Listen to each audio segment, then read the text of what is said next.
Hello my students, ഇന്നത്തെ ക്ലാസ്സിൽ ഞാൻ ഡിസ്കസ് ചെയ്യുന്നത് ഫസ്റ്റ് യൂണിറ്റിൽ പഠിച്ച ടോപ്പിക്സിനെ കുറിച്ചിട്ടുള്ള ഒരു കൺക്ലൂഷനാണ്. ഫസ്റ്റ് യൂണിറ്റ് കഴിഞ്ഞു. ടെക്സ്റ്റ് ബുക്ക് അവൈലബിൾ അല്ലാത്ത കുട്ടികൾ എത്രയും പെട്ടെന്ന് നിങ്ങൾക്ക് ബുക്സ് അല്ലെങ്കിൽ ഞാൻ എല്ലാം യൂണിറ്റ് 1ൻ്റെ മൊത്തം ഒന്ന് PDF അയച്ചു തരാം. അപ്പോൾ അത് തന്നെ നോട്ട് കിട്ടുന്നവരെ ടെക്സ്റ്റ് ബുക്ക് കിട്ടുന്നവരെ നിങ്ങൾ ഉപയോഗിച്ചോളൂ. നിങ്ങൾ അധികം ആൾക്കാരൊന്നും അത് ക്ലാസ് കാണാത്ത പോലെ എനിക്ക് തോന്നുന്നത്. എന്ത് പറ്റി, നിങ്ങൾക്ക് പഠിക്കാൻ ബുദ്ധിമുട്ടുണ്ടോ? വളരെ ഇൻട്രസ്റ്റിംഗ് ഒരു സബ്ജക്റ്റാണ്, വളരെ രസവുമാണ് ഈ സബ്ജക്റ്റ് പഠിക്കാൻ. അപ്പം നിങ്ങൾ ബാക്കിലേക്ക് പോകാതെ തന്നെ ഫസ്റ്റ് യൂണിറ്റാണുള്ളത്. പരീക്ഷ നോക്കൂ. മാർച്ച് ആകുമ്പോൾ നിങ്ങൾ പരീക്ഷ കഴിയും. ഇപ്പം നവംബർ കഴിയാറായി. അപ്പോൾ നിങ്ങൾക്ക് ഉള്ള ഫസ്റ്റ് ചെറിയ ചെറിയ യൂണിറ്റ്സ് ആയതുകൊണ്ടാണ് ഇത് വേഗം കഴിയുന്നത്. 9 യൂണിറ്റ്സാണ്.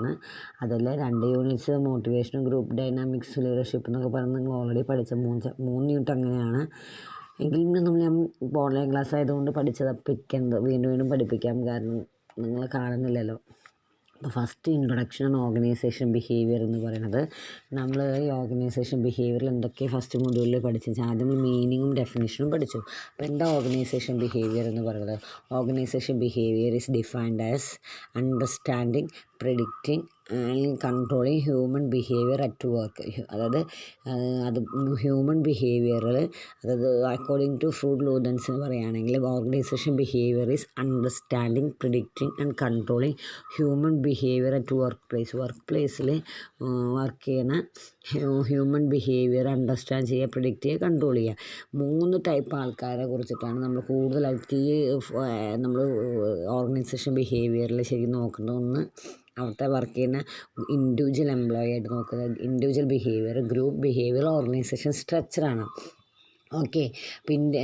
അപ്പോൾ ഇന്ത്യയിലാണ് what is importance of studying OB എന്ന് വെച്ച് കഴിഞ്ഞാൽ, ഓർഗനൈസേഷൻ ബിഹേവിയർ പഠിക്കണമുണ്ട് നമുക്ക് interpersonal relationship employees with each other, higher and lower level subordinates തമ്മിലുള്ള ഇൻ്റർ പേഴ്സണൽ റിലേഷൻഷിപ്പ് നമുക്ക് എക്സ്പ്ലെയിൻ ചെയ്യും.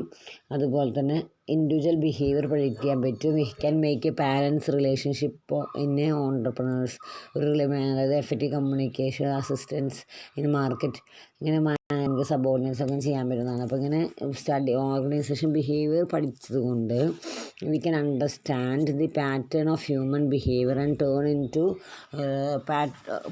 ഇൻഫ്ലുവൻസ് പെർഫോമൻസിന്. ഓൺടർപ്രണേഴ്സ് നന്നായിട്ട് എന്ത് ചെയ്യാൻ പറ്റും? ഇൻഫ്ലുവൻസ് ചെയ്യാൻ, പെർഫോമൻസ്, ഓർഗനൈസേഷനിലെ പെർഫോമൻസ് ഇൻഫ്ലുവൻസ് ചെയ്യാൻ പറ്റും, പെർഫോമൻസ് ഇമ്പ്രൂവ് ചെയ്യാൻ പറ്റുന്നതാണ് ഓർഗനൈസേഷൻ ബിഹേവിയർ ഏറ്റവും വലിയ പ്രത്യേകത. അപ്പോൾ ഈ ഓർഗനൈസേഷൻ ബിഹേവിയറിൻ്റെ മീനിങ് പഠിച്ചു നമ്മൾ. അതായത് ഏതൊക്കെ ഫാക്ടേഴ്സാണ് ഇൻഫ്ലുവൻസ്, അത് പഠിക്കുക. അതുപോലെ അതിൻ്റെ ക്യാരക്ടറിസ്റ്റിക്സ് പഠിച്ചു. നാച്ചുറൽ സ്കോപ്പ് ഓഫ് ഓൺടർപ്രണറിയലിനെ കുറിച്ച്, അതായത് ഇൻ്റർപേഴ്സണൽ അപ്രോച്ചാണ്, ആക്ഷൻ ഓറിയൻറ്റഡ് ആണ്, ഹ്യൂമൻ വാല്യൂസും ടെക്നിക്കൽ വാല്യൂസ് ബാലൻസ് ചെയ്യുന്നുണ്ട്.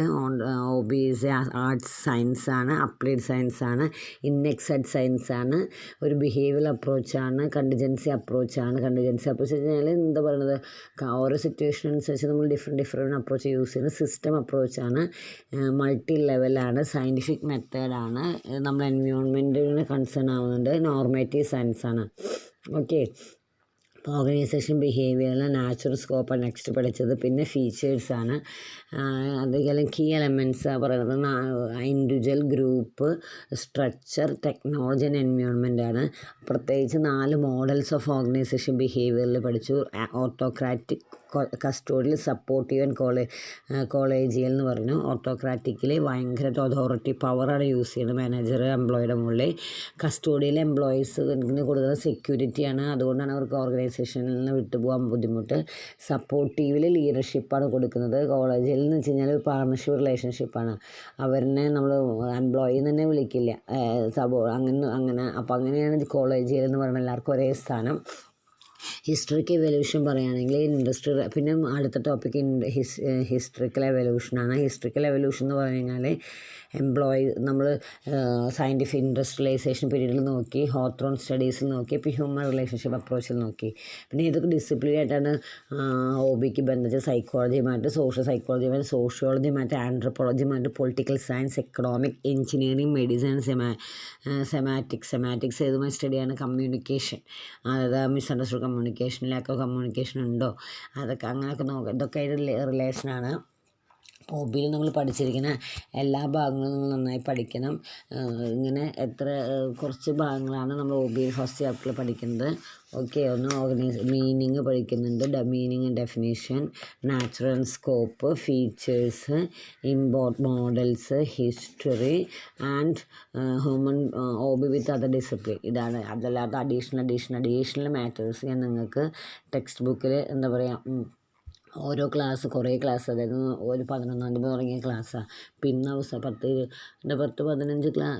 ക്ലാസ് 12 ക്ലാസ് നിങ്ങൾക്ക് തന്നിട്ടുണ്ട് ഫസ്റ്റ് യൂണിറ്റ്സിൻ്റെ. അപ്പോൾ അതൊക്കെ നിങ്ങൾ പഠിക്കുക. ഇത് വളരെ ഇമ്പോർട്ടൻ്റ് ആയിട്ട് പഠിച്ചോളൂ. ഇത് അറിഞ്ഞു കഴിഞ്ഞാൽ വളരെ ഇൻട്രസ്റ്റ് ആണ്. അപ്പോൾ ഹോബി നന്നായി പഠിക്കുക. ഓക്കെ, നിങ്ങൾക്ക് മെറ്റീരിയൽ കിട്ടിയില്ല എന്ന് നിങ്ങൾ പറയരുത്. നിങ്ങൾക്ക് മെറ്റീരിയൽസൊക്കെ നിങ്ങൾക്ക് ഞാൻ നോട്ട്സിലായിട്ട് അയച്ചു തന്നിട്ടുണ്ട്. അപ്പോൾ എന്തെങ്കിലും സംശയം എന്നെ വിളിക്കുക. Okay, thank you.